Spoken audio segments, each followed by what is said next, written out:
నిన్న ఉదయం నేను ఒక షార్ట్ పోస్ట్ చేశాను. ఆ షార్ట్‌లో ఒక క్వెషన్ అడిగాను. అదేంటంటే, హైడ్రోజన్ యాటమ్‌లో న్యూట్రాన్ ఎందుకు ఉండదు? చాలామంది స్టూడెంట్స్ దీనికి ఆన్సర్ చేయలేకపోయారు. అలాగే కొంతమంది స్టూడెంట్స్ దీన్ని ఎక్స్‌ప్లనేషన్ అడుగుతున్నారు. కాబట్టి ఈ క్లాస్‌లో నేను బ్రీఫ్ ఎక్స్‌ప్లనేషన్ ఇస్తాను.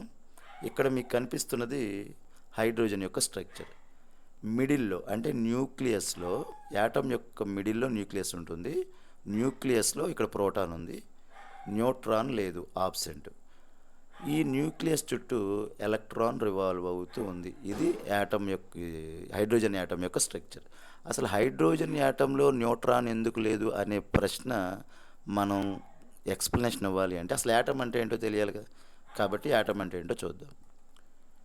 ఇక్కడ ఒక డెఫినేషన్ ఉంది, చదవండి. An atom is the smallest unit of an element that retains the chemical properties of that element.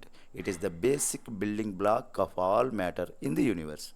మీకు ఈ డెఫినేషన్ చదివినప్పుడు కన్ఫ్యూజ్ అవ్వచ్చు. మీకు స్కూల్లో ఏమని చెప్తారంటే, ఒక చాక్ పీస్ తీసుకోండి, ఆ చాక్ పీస్ని ముక్కలు ముక్కలు ముక్కల కింద డివిజన్ చేయండి.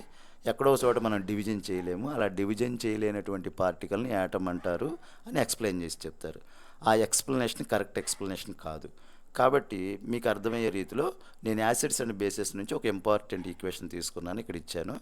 ఈ ఈక్వేషన్ బాగా బట్టి పట్టండి, మీకు ఎగ్జామ్లో కూడా వస్తుంది. ప్లాస్టర్ ఆఫ్ ప్యారిస్ జిప్సమ్ కింద కన్వర్ట్ అయ్యేటువంటి ఈక్వేషన్ ఇది. ఇందులో ప్లాస్టర్ ఆఫ్ ప్యారిస్ అనే సబ్స్టాన్స్ని ఒక్కదాన్నే తీసుకుని నేను ఏదైనా కెమికల్ రియాక్షన్ జరిపాను అనుకోండి. జరిపితే ఏమో చేయొచ్చు, కాల్షియం సల్ఫేట్ని వాటర్ని స్ప్లిట్ చేయొచ్చు, విడగొట్టవచ్చు. అంటే కాల్షియం సల్ఫేట్ సపరేట్గా వచ్చింది, వాటర్ సపరేట్గా వచ్చింది. వాటర్ని మళ్ళీ ఎలక్ట్రోలైసిస్ అనే కెమికల్ రియాక్షన్ ద్వారా హైడ్రోజన్ కింద ఆక్సిజన్ కింద స్ప్లిట్ చేయొచ్చు. మళ్ళీ ఇక్కడ చూద్దాం. ఇక్కడ కాల్షియం సల్ఫేట్ని కూడా కెమికల్ రియాక్షన్స్ ద్వారా కాల్షియం కింద సల్ఫేట్ కింద స్ప్లిట్ చేయొచ్చు. మళ్ళీ సల్ఫేట్ని సల్ఫర్ కింద ఆక్సిజన్ కింద స్ప్లిట్ చేయొచ్చు. ఇప్పుడు కాల్షియం దగ్గర వరకు నేను స్ప్లిట్ చేసే వరకు ఓకే, కానీ కాల్షియంని మళ్ళీ ఏ కెమికల్ రియాక్షన్ చేసి నేను స్ప్లిట్ చేయలేను. సల్ఫర్ని కూడా అంతే, ఏ కెమికల్ రియాక్షన్ చేసినా సల్ఫర్ స్ప్లిట్ అవ్వదు, సల్ఫర్తో ఆగిపోతుంది. అలాగే ఆక్సిజన్ అయినా హైడ్రోజన్ అయినా ఆక్సిజన్ అయినా. అంటే ఎక్కడైతే మళ్ళీ మనం కెమికల్ రియాక్షన్స్ యూస్ చేసి లాస్ట్గా వచ్చిన దాన్ని స్ప్లిట్ చేయలేమో దానిని యాటమ్ అని అంటారండి. ఓకే, అయితే యాటంలో ఏముంటాయో చూద్దాం. యాటంలో ప్రోటాన్ ఉంటుంది, ప్రోటాన్కి ప్లస్ ఛార్జీ. న్యూట్రాన్ ఉంటుంది, న్యూట్రాన్కి అసలు ఏ ఛార్జీ ఉండదు. ఎలక్ట్రాన్ ఉంటుంది, ఎలక్ట్రాన్కి నెగిటివ్ ఛార్జ్ ఉంటుంది. ప్రోటాను న్యూట్రాను మాసు మ్యాక్సిమం ఈక్వల్గా ఉంటాయి అప్రాక్సిమేట్లీ. అయితే ఎలక్ట్రాన్ యొక్క మాసు వీటితో పోల్చుకుంటే, ప్రోటాన్తో పోల్చుకుంటే 1800 టైమ్స్ చాలా చిన్నది. కాబట్టి ప్రోటాను న్యూట్రాన్ యొక్క మాసే యాటమ్ యొక్క మాస్ అవుతుంది. Okay, next. ప్రోటాన్లు న్యూట్రాన్లు మీకు యాటమ్ యొక్క న్యూక్లియస్లో ఉంటాయి. ఎలక్ట్రాన్స్ న్యూక్లియస్ చుట్టూ రివాల్వ్ అవుతూ ఉంటే డిఫరెంట్ ఎనర్జీ షెల్స్. ఈ ఫస్ట్ రౌండ్ ఉంది కదండి, ఇది ఫస్ట్ ఎనర్జీ షెల్లో కే షెల్ అంటారు. ఇదేమో సెకండ్ ఎనర్జీ షెల్లో ఎల్ షెల్ అంటారు. అలా ఎలక్ట్రాన్స్ యొక్క నంబర్ని బట్టి మనం షెల్స్ పెంచుకుంటూ వెళ్తాం. ఓకే, ఇప్పుడు అసలు హైడ్రోజన్ యాటమ్ అటామిక్ టేబుల్లో ఎక్కడుందో చూద్దాం. హైడ్రోజన్ యాటమ్ అనేది అటామిక్ టేబుల్లో ఫస్ట్ ప్లేస్లో, అంటే అటామిక్ నెంబర్ 1 ఫస్ట్ ప్లేస్లో ఉంటుంది. Hydrogen is the most weightless atom compare to other atoms. అంటే మిగిలిన యాటమ్స్తో పోల్చుకుంటే హైడ్రోజన్ అనేది చాలా లెస్ వెయిట్ ఉంటుంది.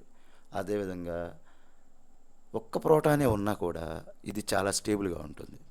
సరే, ఇక్కడ ప్రోటాన్స్ గురించి మాట్లాడుతున్నాం కాబట్టి కాల్షియంలో ఎన్ని ప్రోటాన్లు ఉన్నాయంటే 20 ప్రోటాన్లు ఉన్నాయి. ఐరన్ ఉందనుకోండి 26 ప్రోటాన్లు, కార్బన్ ఉందనుకోండి 6 ప్రోటాన్లు ఉన్నాయి అని మనం ఇక్కడ చూసి చెప్తాం. ఇక్కడ ఒక ఇంపార్టెంట్ పాయింట్ ఏంటంటే, కార్బన్లో 6 ప్రోటాన్లు ఉండటం కాదు, 6 ప్రోటాన్లు ఉన్నదానికి కార్బన్ అని మనం పేరు పెట్టాం. అంటే అటామిక్ నెంబర్ని డిసైడ్ చేసేది ప్రోటాను. ఇక్కడ డెఫినేషన్ ఇస్తాను, రాసుకోండి లేదా స్క్రీన్ షాట్ తీసి చదువుకోండి. ఓకేనా. ఒక యాటంలో ఉన్న ప్రోటాన్ల నెంబరే ఆ అటామిక్ నెంబర్ అవుతుంది. Okay, next.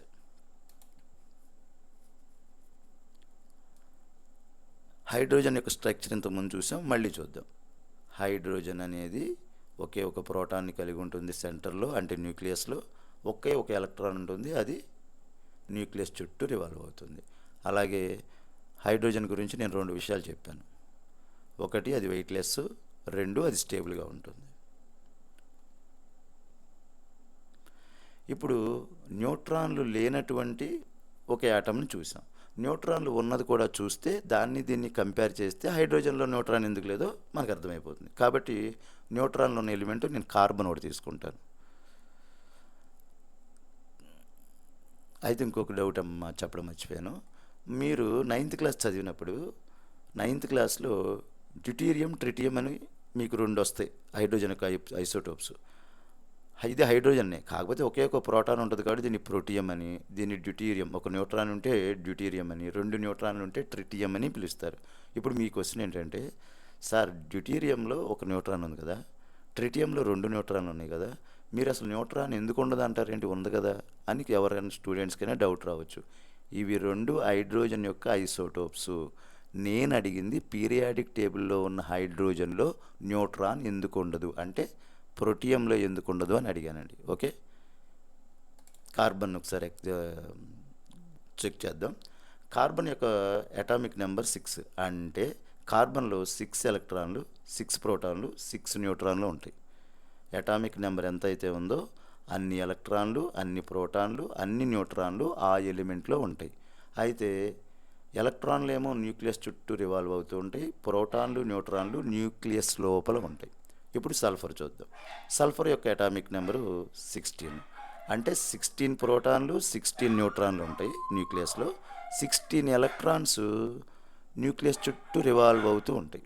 ఓకే, ఇక్కడ చూడండి, ప్రోటాన్కి ప్లస్ ఛార్జ్, ఇక్కడ ఉన్న ప్రోటాన్కి ప్లస్ ఛార్జ్. ప్లస్ ఛార్జ్ బాగా దగ్గరికి వస్తే ఒకదాన్ని ఒకటి రిపల్ చేసుకుంటుంది. అలాగే ప్లస్ మైనస్ దగ్గరికి వస్తే ఒకదాన్ని ఒకటి అట్రాక్ట్ చేస్తుంది.